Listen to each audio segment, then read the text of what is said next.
Hey everyone, welcome to Beach Investing. I'm your host and realtor, Andre Angelkowski. We're here in the after renovation video of Jerry Greer's property. Also is accompanying us is Jeff Reed, the renovation specialist. So come on in, we'll take a look at the after video. Hello gentlemen. Jerry? Hello Andre, how are you? Very good. Good to see you again. Good to see you too. Jerry, Jeff? How you doing? Good, good. So you guys saw these gentlemen before video. The only difference now is that no one's holding a bowling ball. So there's no bowling ball effect, which was one of the biggest problems of this property or this particular unit, where the slopes were anywhere from how? 6 inches. 6 inches? Over 15 feet, yeah. Okay, so it was a 6-inch slope where we were literally getting, well at least I was getting pretty dizzy walking through this place. But we fixed that problem. You've seen the video of how we did that. And now we want to find out what your renovation basically finished off and looking like. Yeah. Your original budget was approximately $25,000. You ended up with?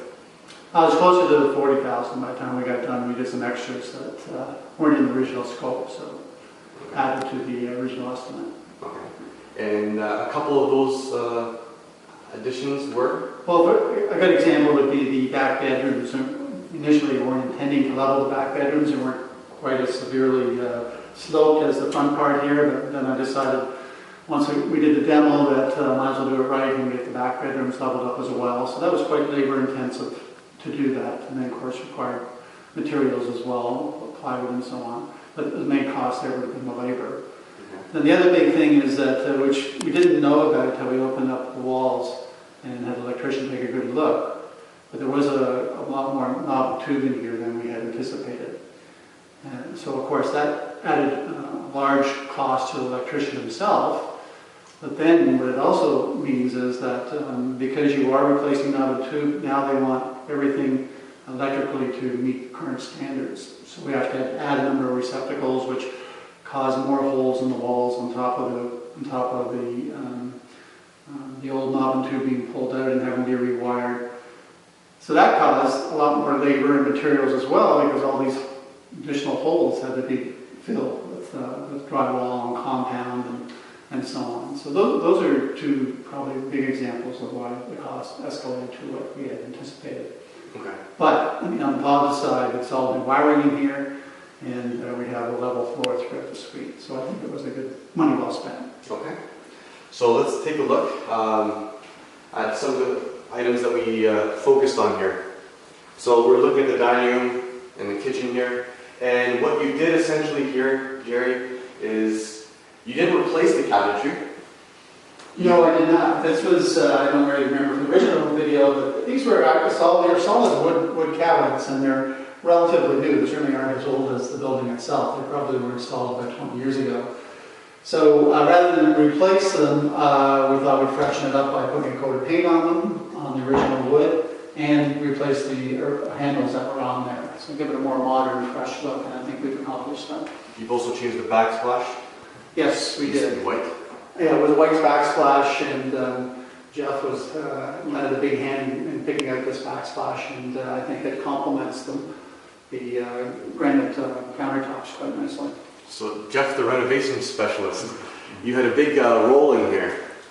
The big thing for me is things needed to be leveled up. As soon as I came in here originally, it was difficult because over a short distance like this, having 6 inches out of level, we would have ended up, you get 7'6" on one side, and you get 8-foot ceilings on the other, and so the trick was here is optically how to mask that, and so we've actually just split the difference. We've come up around 4 inches. I think that if we would have come up any more, that you'll notice that the ceiling height on the left side of the building is a lot less, and so optics are really, really important here.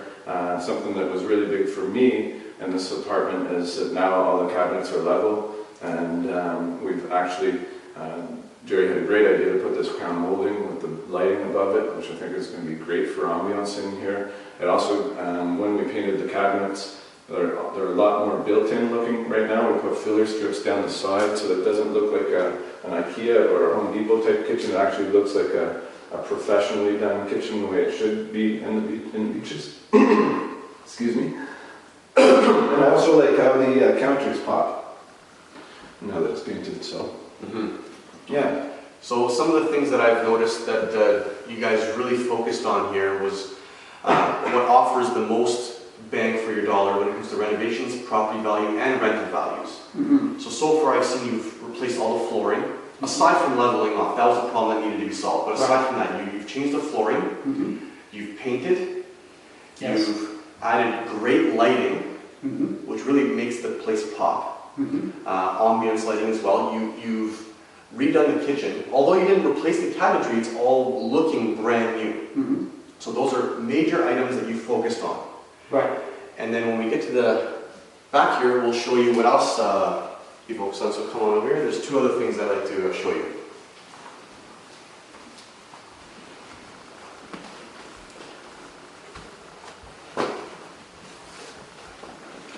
So the two other items here are the Ensuite Laundry, which time and time again I will repeat myself because I think it's so important when you are trying to attract the right tenant profile and you're trying to demand higher rents, you do need to provide ensuite laundry.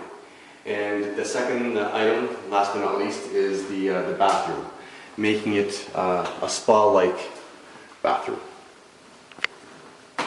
And Jerry, you were able to fit in the double sink, which is great.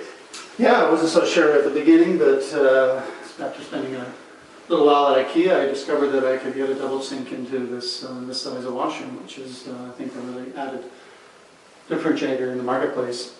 Okay. You have a washroom with a double sink. So with a renovation of 40,000, right? And you were originally getting 1,700 of rent here. That is correct. Yes. Okay. So now you're advertising it for 2,300. That's right. And the reason for that, well, we were estimating maybe you could even push it to 24, 25. Yeah, and I think that will be the case. But the time of year, it's November. It's a tougher time to rent. So I've dropped the price a little bit, recognizing that the demand isn't quite as high this time of year. But when it comes up for rent, what I may do is ask the whoever does end up renting this to sign a longer lease, so that when it comes up next time around, that it'll be in a better time of year for renting, and then I'll be able to raise the rent. Yeah, so for maybe a 17-month lease or 18-month lease. Right, correct. Good idea. Yeah. So Actually, I think that was your idea, Andre. Thank you for that. So season does matter for rent as well as for buying and selling, but for the rental market, it also does matter. So you can get more rent when it comes to spring, summer, fall market, but the winter, tends to be a bit slower and. Especially around Christmas time. Yeah. People don't want to move over Christmas. Yeah. So essentially, you did increase the rents by $600 with a $40,000 renovation. Right. Not bad. Not bad. All right. Thank you, guys, and thank you. I appreciate Thanks, all your hard work and great job. Thank you very much. Thanks.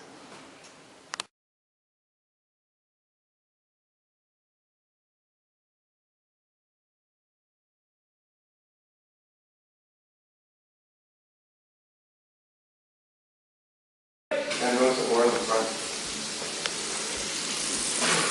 Yes, water toothpaste.